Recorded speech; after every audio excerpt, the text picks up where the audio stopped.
Hello' প্ৰিয় বন্ধু বান্ধৱীসকল, মোৰ এটি নতুন ভিডিঅ'লৈ আপোনালোক সকলোকে স্বাগতম জনাইছোঁ। আশা কৰোঁ আপোনালোকে সকলো ভালে আছে আৰু ময়ো ভালে আছোঁ। দেখিছেনে, এয়া আজি আমাৰ ধাননি পথাৰখনলৈ আমাৰ গাঁৱৰে জীয়ৰী বোৱাৰী সকলোৱে আমাক সহায় কৰি দিবলৈ আহিছে আৰু ৰ'দটো বিৰাট টান। এওঁলোকক আজিৰ দিনটোত খুৱাবৰ কাৰণে মই কি কি যোগাৰ ধৰিছোঁ আপোনালোকক ভিডিঅ' আকাৰে দেখাই যাম। ভাল লাগিলে আপোনালোকে ক'ব দেই। এয়া হৈছে আমাৰ পুখুৰী মাছ। দেখিছেনে, পুখুৰী মাছ ধৰি অনা হৈছে, লগতে সৰু সৰু মাছ কেইটামানো লৈ অনা হৈছে আৰু এওঁলোকক মই ঔটেঙা আৰু মাছৰ লগত শাকখন বনাই দিম, আপোনালোকে চাই যাব। এয়া দেখিছেনে, এয়া হৈছে মাছ আৰু ঔটেঙা।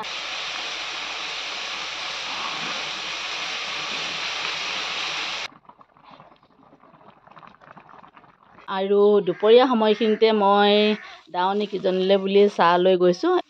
আহিছোঁ আকৌ ৰান্ধনিৰ পৰা পটাপট কাম বন কৰি পিনে সোনকালে তোমালোকৰ ওচৰলৈ। এনেকৈ খেতি কৰি আৰু নহয় নাই হেমন্ত আমাক নেচায়। ক'ত চাবনো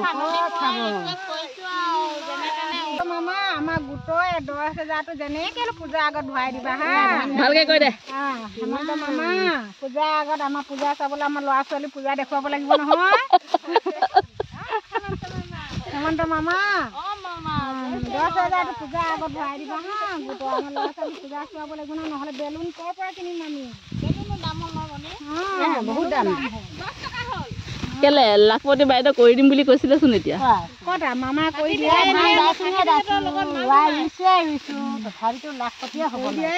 আগতে মোবাইলটো খুলিবা মুঠতে আৰু লাখপতি বাইদেউৰ কথাই শুনিবা। এতিয়া মোবাইলটো খুলিলে কি শুনি পাবা? বিশাল আৰু চুমি।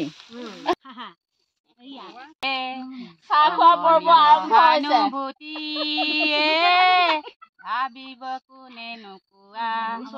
মই এতিয়া বিদায় ললো আৰু মই যাওঁ এতিয়া ৰান্ধনিলে। আকৌ ভাত খোৱাৰ সময়ত লগ পাম দেই।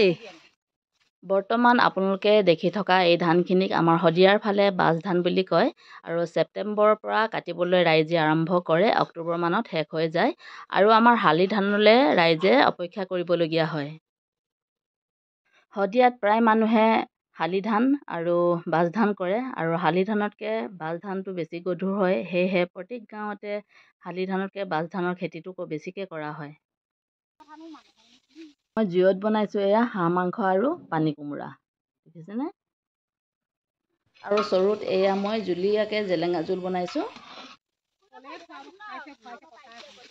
আৰু এতিয়া মই এওঁলোকক ভাত খাবলৈ নিমন্ত্ৰণ দিছোঁ আৰু এওঁলোকে এতিয়া ধান দাই শেষ কৰি ভাত খাবলৈ আহিব। গতিকে ভাত খোৱাৰ পাছতে মই ভিডিঅ'টো সামৰিম। গতিকে আপোনালোকৰ যদি মোৰ ভিডিঅ'টো ভাল লাগিছে তেন্তে প্লিজ লাইক ছাবস্ক্ৰাইব এটা কৰি দিব বুলি আশা ৰাখিলোঁ। ধানৰ মুঠিবোৰ এইবাৰ বৰ ধুনীয়া হৈছে, দেখিছেনে? ইমান ধুনীয়া হৈছে ধানৰ মুঠিবোৰ।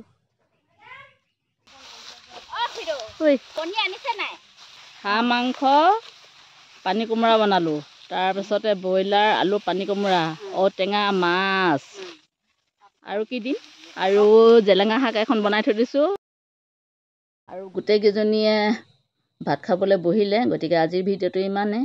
পুনৰ লগ পাম নতুন এটি ভিডিঅ'লৈ। আজিলৈ তেন্তে বাই বাই।